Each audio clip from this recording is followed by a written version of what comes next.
Assalamualaikum and hi everyone. Today my groupmate and I will be presenting about election and factors that need to be considered by voters. Election and democracy have coexisted, but the Western interpretation of democracy, though dominant yet contestable. In a democracy, elections serve as a tool to elect representatives. Election is held regularly to avoid power absolutism. However, democracy is conceived differently due to history, society, and local context. In Malaysia, democracy and elections were introduced during the undemocratic colonial period in the absence of political parties, homogeneous social structure, and economic prosperity. And the four main features of constitutional system as identified by PAD are: the first one is grand coalition government, second one is segmental autonomy, and third one is proportionality, and the fourth one is minority veto. There is four voting behavior. Firstly is party identification. Party identification refers to an individual's affiliation with a political party.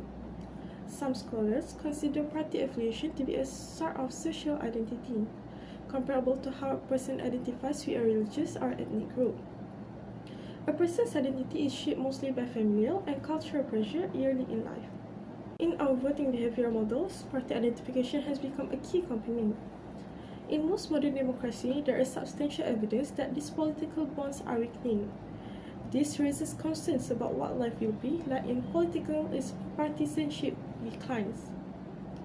People's attachment to their party gets stronger over time as they vote for their party in election after election.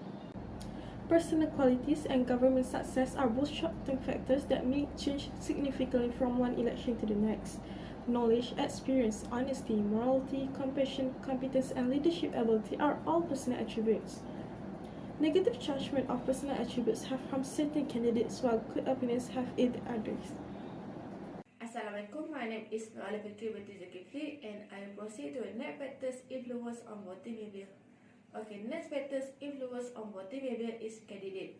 As we know, a candidate is eventually an applicant for oppositions. However, the personal trait of candidate have become an influential factors in voter decision during recent election. Candidate may also emphasize their personal trait by showing how their action has demonstrated their trustworthiness and hard work, including among the relevant characteristics such as like integrity, competencies, leadership, compassion, and so on. Okay, what is integrity characteristic? One important aspect of personal character is the pursuit of honesty and truthfulness of candidates, what may be termed an integrity dimensions. Integrity in election depends on candidate in the electoral process. Integrity is instead accepted to be important to leadership simply because its value appear obvious and intuitive. Next characteristic is competency. Competency is a set of demonstrable characteristics, skill that enables and improve the efficiency of performance of a job. For instance, voters are hardly like to vote for someone who they feel lack the experience and ability to handle the job of leaders. Without competency, voters will see the candidate as not having ability to perform a specific roles. Next, leadership. Leadership is about influence, with ability to influence your subordinate, your peers, and your boss in a work or organization context. Without influence, it is possible to be a leader. Of course, having influence means that there is a greater need of a part of leaders to exercise their influence ethically. Last but not least, compassion. Compassion likes voter favor candidates whom they see as a concern and caring. While this trait may be defined as compassion, they are not equal in the eye of voters. As you see, a sympathy politician will claim to care about Malaysians and want to better their life, but an empathic politician will find a common bond with the voter that leads credibility to their claims. So what I can conclude is voters are likely to vote for someone or candidates they perceive as capable of being effective leaders. I think that's all for me. Thank you. Second is retrospective evaluation of government performance. Basically, retrospective will show how effectiveness and efficiency the government or party performed before, because it will show the leadership under them was very good and brought a lot of change to the country, and with this will not make voters easily influenced by what is promoted in the media and so on, because they will choose the parties or the right leader from his past performance while ruling the country Okay, as we can see in the general election 14, PH won due to the comeback of the Tun Mahathir as the leaders. We can deny that BN also has done better. Many improvement they made, but due to the 1 MDB trigger by Datuk Sri Najib, and voters go for Pakatan Harapan, and as Tun M's extraordinary courage has made Malaysian name on the world stage as well as gain recognition from the other world leaders. Assalamualaikum to Media Mahfiza. Introducing myself, my name is Siti Binti Radzi. I will present about the general election. Okay, the other factor that voters need to consider is general assessment. The purpose of general assessment is to gather relevant information. The first factor of general assessment is the voters rely on general evaluation of the government or the party in power. How they rely is through the performance, manifesto, campaign and so forth. They will know exactly which party will perform better. And as we can see in the general election 14, BN loser because their performance seen as weak in administration when Datuk Sri Najib involved in 1 MDB scandal, SRC, GST and so forth, and voters have lost their trust and choose to vote for Pakatan Harapan because that time through media, their party coalition is seen as a very strong and they see that Tun Dr. Mahathir once performed well during his reign and from 1981 to 2001. He's evaluating Malaysia as a modern nation, and Tun Mahathir is the one who evaluated Malaysia to the world stage as one of the deserving countries in the Southeast Asia.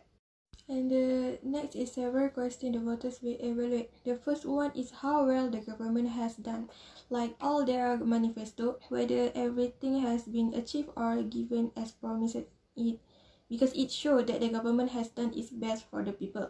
We can see that after won in general election 14, PH not fulfilling all their promises, such as the evaluation of tools which give great hope to the people.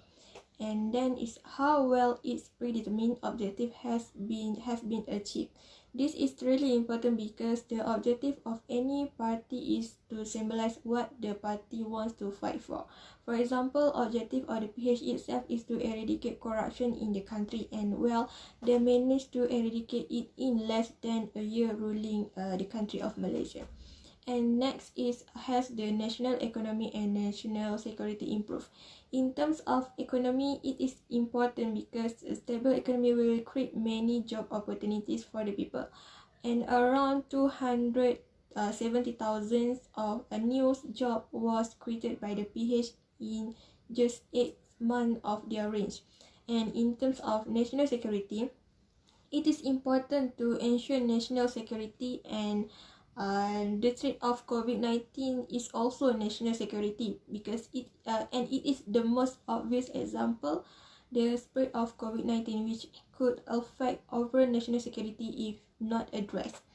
And the current government PN wants successfully control COVID-19 transmission and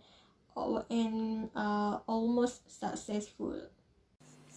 Next, I will explain about voter behavior. Voter behavior can be described in different ways. This process can be described through a variety of perspective factors.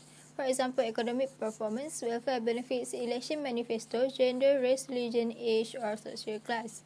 According to research from several countries, people are content in an individualistic society where they have rights, such as ability to choose. The level to which internal and external process influence vote results affect the quality of truly democratic decision making. Okay, the first is economic performance. People are like to vote according to economic performance. If people are happy with the government's economic performance, they can elect it again. However, they can also vote for the oppositions to punish the current for poor economic performance. This is incompatible with accountability, which is one of democracy's most important characteristics. Malaysia is among the emerging countries with the smallest investor because two factors such as low labour costs, solid infrastructure, competitive incentive and taxation offer. Next is welfare benefits. Most voters are concerned with welfare benefits during elections. Welfare benefits means the government sponsors support programs for low-income individuals and families. Increased welfare benefit help in the reductions of inequality and relative poverty, while also contributing to a more cohesive society. Then, election manifesto also one of the factors of voter behavior. An election manifesto is basically a set of policies that a political party promised to implement if it's elected in a general elections. These days, political manifestos are usually intensive publications that outline the party policies on a variety of problems in considerable details. For instance, Pakatan Harapan committed to achieving Vision 2020 goals of creating a Malaysian nation built on spirit, trust and solidarity. The last factor is related with voter behavior are gender, race, age, religion or social class in the issue in voting behavior in Malaysia. Malaysia has been afflicted by polarizations over race, religion and reform for decades. The majority ethnic Malays have a special status protected by the Constitution since independence in 1957. Ethnic minorities have been treated as second-class citizens in Malaysia. For conclusion, there is a few importance about the election in Malaysia.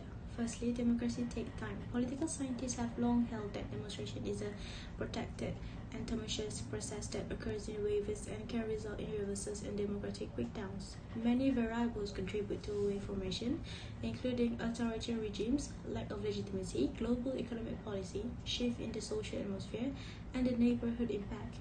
Secondly, is Islam and democracy can coexist. Two majority Muslim nations in Southeast Asia, Indonesia and Malaysia, are democracies. Combined, they have almost as many Muslims as all of the countries in the Middle East or North Africa region. And this is why election in Malaysia is very important, and voters should have considered a lot of factors before voting. That's all from us. Thank you.